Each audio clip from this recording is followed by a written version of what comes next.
So my name is Sherri Overstreet, and I am a single mom. I have two adult children. I have a daughter that just turned 21 in August, and my other son is 19, and then I have one left in school. He is a senior this year. He's 17. I'm retired in the Air Force. I served in the Air Force for 23 years. I retired in 2017. Went back to school in my 40s. So got my master's in clinical counseling and became a therapist and ran a full private practice for about 5 years. And so, yeah, so that's basically a little bit about me. I thought I was healthy and I was working out and I was running my business and I was feeling a little bit burnt out. And so I decided to take a trip. So I went to Costa Rica. Thought, like this is going to be great. I'll take some time away from my business and just settle down and do some unwinding and in a beautiful place. And so I went there for about a week, and I did notice when I was there that I was out of breath a lot more. And I just was like, it's probably just, the shift in altitude or whatever. And maybe it's jet lag. And so I started to, say things like that. And I went on a little bit of a hike and I was out of breath. And that wasn't too bad. I didn't really have anything significant happen until I got back, which actually is a blessing in disguise, which I was walking up to the post office and I was carrying a couple of boxes and I thought I was going to pass out. My heart started beating really fast and I'm like, okay, there is something really going on here. I might have a virus or something like that. And so I met one of my friends for brunch and I said, yeah, I just don't feel right. Like I feel off. Not sure really what's going on. So came back home and I called the nurse triage line and I was just telling them like my symptoms. And then she was like, you need to go to the ER, right? Which I should have just done. So I drove myself to the ER. I just thought that like I picked up a virus or something from Costa Rica. That's what I thought. And I got to the ER and they were like, your oxygen is like a 70. You have to stay here. And it was very weird. It was just a whirlwind of things going on. I'm like, okay, there's something off. They did blood tests and they said that my platelets were tanking, my hemoglobin was tanking. I needed blood transfusion. I needed platelet transfusion. It was very weird for me. I was like, what? Like, this is insane. I felt fine like 2 days ago. I started getting transfusions. They obviously admitted me to the hospital and they, so the hospital I was in, they were like, we don't really know what's going on. They did find a mass under my right breast, like, cause they were just turning over everything. They were testing me for everything because they did not know. And so we need to do a mammogram or, we need to look at that and we're going to have to send you to another hospital. So I got transferred to an ICU in Denver. And they ended up finding out that I had that the mass under my right breast was cancerous. And the reason why my blood was tanking was because it had metastasized to my bone marrow. And so, anyway, after Thanksgiving, they diagnosed me with stage 4 metastatic breast cancer. And so that was that's the beginning of the whirlwind story. I didn't feel anything. And so and in fact, my last mammogram, they were like, your breasts you have very dense tissue because, I guess the older you get, your breasts get more dense. And I never felt anything. And so I also had a swollen lymph node in my armpit and I didn't recognize any of that. And my sister was with me at the time they said that. I mean, I knew it wasn't good, so they said that. And they also said it's aggressive. They used that actual word. And I just left my body. I think that, being in mental health, we can go into a lot of, tend to go into like fight or flight or freeze. And I totally froze. I was in a freeze response. I don't think I was even in my body, to be honest with you. I just I left the building basically. And so I think I needed to actually get through that part. And my sister cried and she goes, "You didn't even have a reaction." And I just didn't, it wasn't hitting me. It didn't hit me. It didn't hit me until way later. So I think it took me a couple of months to really get out of the fog. So part of it too was like, I had low blood counts. So I had no energy. I was tired. I could barely walk from the couch, like 5 feet to the kitchen, so that's how tanked I was.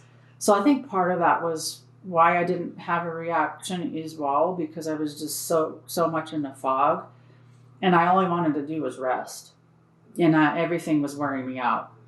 And so it wasn't until probably a couple of months later I attended a support group, which I wasn't ready for, and it was cancer, people that have been through, going through cancer stuff, and they were all younger than me. I mean, very young, and they were all at different stages. I was at only stage 4, and I'm listening to their stories, and I'm like, I'm doomed. I felt like I was doomed because they had all gone through all these things, and I'm like, well, what about me? I'm stage 4. I don't even have a chance. Like that's how I was taking it. And what I learned from that was, my story is different than their story. Like we don't all have the same story. And anyway, I had a massive breakdown, which I think needed to happen. And then coming out of that was when I came into acceptance. Like I was accepting that this is what was happening. And now what can I do now? And the other important piece too is that I'm still alive. I'm here. Like I'm not dead yet. So what can I do now that I'm here in this moment? I can succumb to it, or I could just live, and so that's what I just started to put one foot in front of the other and go, you know what, I'm alive and I'm going to make it count. And so I believe that mentality has been so crucial to my healing. I don't think I would be healed if it wasn't for that piece of it and the attitude. Yeah, so they didn't, so the first part was I had to have my blood levels had to be a certain point before they would do anything with me. They wouldn't treat anything. They wouldn't do surgery, nothing. They didn't want to touch me because my blood counts were so low. So to put it into perspective, my platelets were about 20,000, and to be at a healthy level, you need to have 150,000. So I wasn't even close, and they were not going up very fast. And so I started to get really diligent about seeing the numbers go up in my mind. I said, okay, well, what number do I need? Okay, well, you need at least 90,000 before we could do anything. And so I just started to picture 90,000, and then it happened, right? So then every time I would just ask, okay, well, what do I need next? So I just visualize it, and then it would happen. And so pretty soon I was they put me on a targeted treatment and pertuzumab. And so they put me on that, and I started to get better. I kept getting better and better. And even with like the blood transfusions helped me to get better as well. And so I just kept getting better and better. And then I ended up transferring from VA in Aurora in Denver to Banner MD Anderson, transferred there. And then they started me on Herceptin.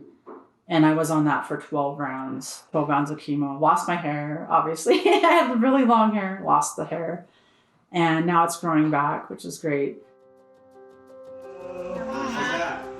There you go. Keep on going. There you go. Keep on going. We're gonna be here a while.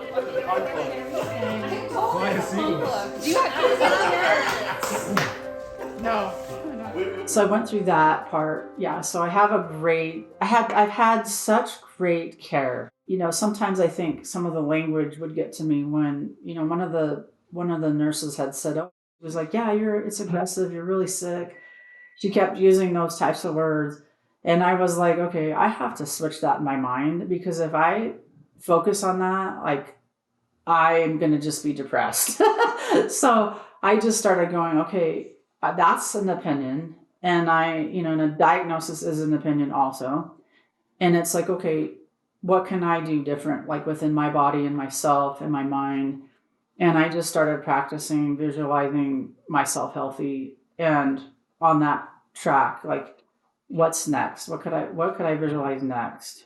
And I just have kept getting better and better. Language is everything, and your words, the things that you say really do matter. And one of the things that has come up for me with all of this, the cancer stuff, is that there were things in my body that needed to be healed. And it sounds a little weird. However, I will talk to my body like, what does this mass mean to me? Like, what is it wanting to tell me? And I since I've healed so many mother wounds, like some nurturing that I was missing.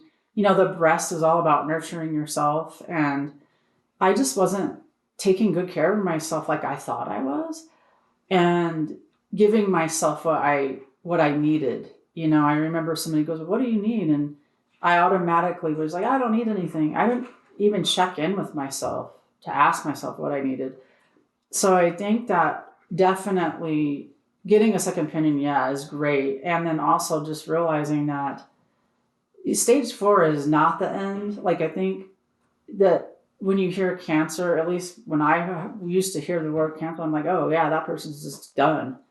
And it's just not true. It's really actually a misconception that I've learned, is that you can still live. You can still live a long time, and listening to your doctors is so important. And I think that that's something I've learned too, is there's so much misinformation. And when I was first diagnosed, I was like, I got to figure this out. I got to figure out what to do. And I started going on all kinds of crazy diets and supplements. And I mean, just to have some sense of control. And it wasn't until I let go of that where it was like, okay, it's going to be okay. I don't need to do all this crazy stuff. I'm going to be okay. I just going to live in the moment as much as I can. And the truth really is that nobody knows our timelines. Like, even a doctor doesn't really know. I mean, they can speculate. And so I just think the most important thing is listening to yourself and listening to your body and what your body is saying to you, I think is key to the whole thing. The medication I'm on, so for stage 4 breast cancer, the HER2 positive that I have, I've got to do infusion every 3 weeks. So I'm still on that every 3 weeks. I'm done with the chemo for the breast cancer.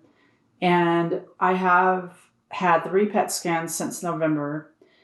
And I will tell you the good news, which is that first scan was awful. They said that it was my bones were riddled with cancer and that it was not going away. Well, so that was in November. And then I had a scan 3 months later, February, I believe.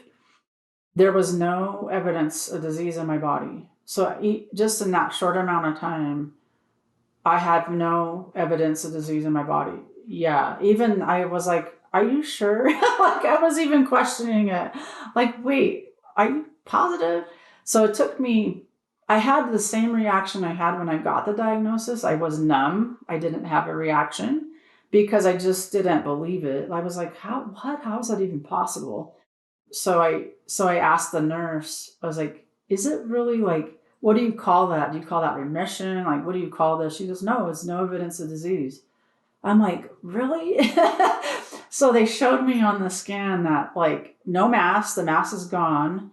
No, the lymph node is, swollen lymph node is gone. And I just was, it just blows my mind. It still blows my mind, actually. And so those scans are every 3 months. I just had another one like a couple of weeks ago, and that one is also clean. There's no evidence of disease on that one. And in fact, I had a fractured rib in January that showed, it's like up here. They showed a fractured rib, and I had some other stuff on the bottom of my ribs, and those are completely healed as of this last scan. So the doctors are like, yeah, you're doing great. Like, you're healing, your body is healing. And so, yeah, so every 3 months, those are, my infusions are every 3 weeks, which at first I was like, oh my gosh, that sucks. However, like, I don't have a lot of side effects from that infusion at all. Like, it's just like going and getting vitamins to me. I don't. The chemo that I got, Herceptin, the side effects were, the way that I could describe it was heaviness, felt very heavy. And I just did a lot of resting. I didn't have any nauseousness or anything like that. I didn't have, I mean, I didn't have a lot of side effects. It was mainly just heaviness and like not just feeling like I just wanted to lay down a lot. And so I didn't do a whole lot during those 12 rounds. They were every week. So I was pretty tanked. And when you do chemo, your blood levels tend to go down. So, I was in and out of anemia.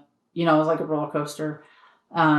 So I just rested a lot during that time. I didn't do a whole lot of anything. So, it wasn't bad. It was just blah, like a blah feeling. I say that things don't happen to you, they happen for you. It's a weird thing to say that I'm grateful for it. Like, I'm grateful for cancer. It's so true though, because I have just healed so many things in my body, and I have more inner freedom and peace in myself than I ever have had before in my life, because I started to face it versus like running from it.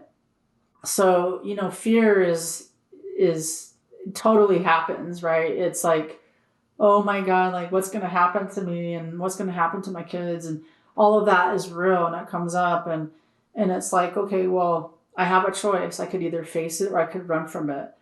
And there, another thing is, I heard a long time ago, is like, get to know fear. And if you get to know it, it dissolves, right? It starts to melt away a little bit. And it's like, okay, I could do this. Like, there isn't anything to be afraid of. We're all going to die at some point. I just don't, of course we don't know when. And so for me, it was switching this to, okay, I get to live today. I'm so grateful to be alive. I mean, because in November I could have been dead. And I'm so, again, I appreciate that I'm alive. And I think that's key, is like, okay, I'm breathing today, so I get to live today. And I started a podcast to help other people, and that's helped me, because it's like, I'm back to life, and I realized that one of the big things too for me was realizing how disconnected I was spiritually, and that has totally changed, and I just feel so much more connected to God and my faith. And it wasn't something I don't think I would have had if all of these things wouldn't have come into place, right? So, again, key for me is living, being appreciative and grateful for where I'm at, and also giving. And this is one of the reasons why I wanted to do this story, is because I do think that we need a lot more hope and inspiration out in the world, and especially around this disease, cancer, and people being in disease. I think this could help lots of people have some hope and faith in themselves. So the message of hope I would give is that you have to remember that your story is different than everybody else's. So somebody else's story is not your story, and it goes all ways, right? So I was in and I think a lot of cancer patients do this, is going into comparison. Well, this person did that, and this person did this, and then this person died, and this person didn't.